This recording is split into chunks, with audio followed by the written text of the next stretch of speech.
met the man of my dreams and fell in love, he swept me off my feet.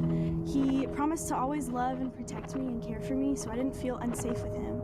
He asked me to run off to Greece with him to find better work, and I went to start our new adventure together. Whenever we arrived in Greece, there wasn't as many jobs as we thought there were, so my Prince Charming turned into an abusive monster.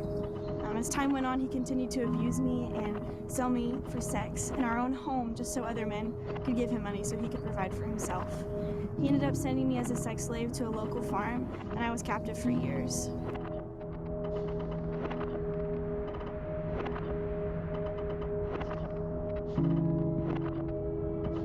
I was in a coffee shop meeting a friend. The friend put something in my drink, and the next thing I knew, I was in a dark room. For 5 days, I was abused by countless men. I felt despair. I was emotionally drained.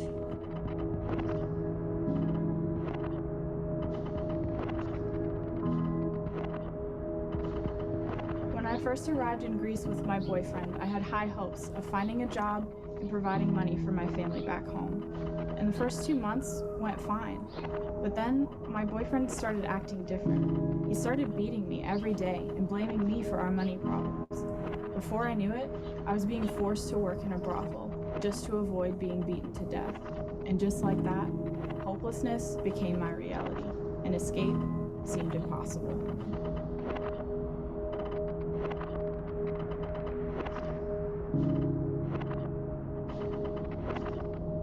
I grew up in poverty, a poverty that was more than a lack of items.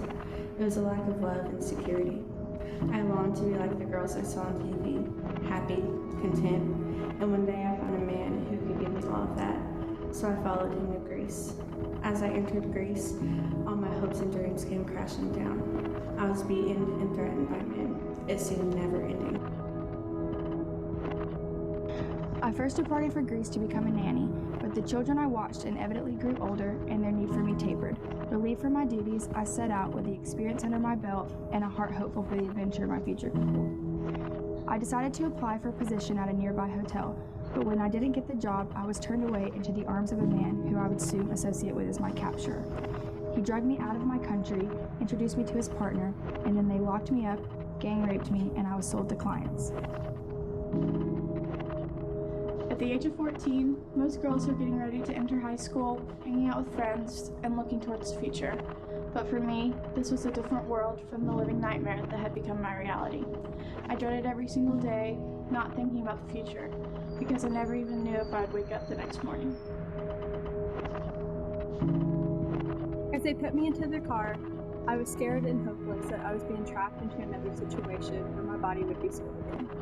I quickly discovered that they were not the ones that were going to harm me, but save me from the situation I was in.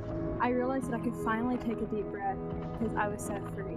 As I came into the shelter, I had the clothes on my back and the past that was behind me.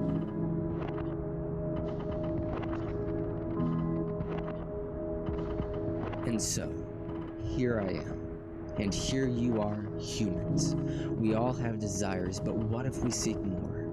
To aspire, to lay down who I am for who we are, that when we walk by these people, we see more.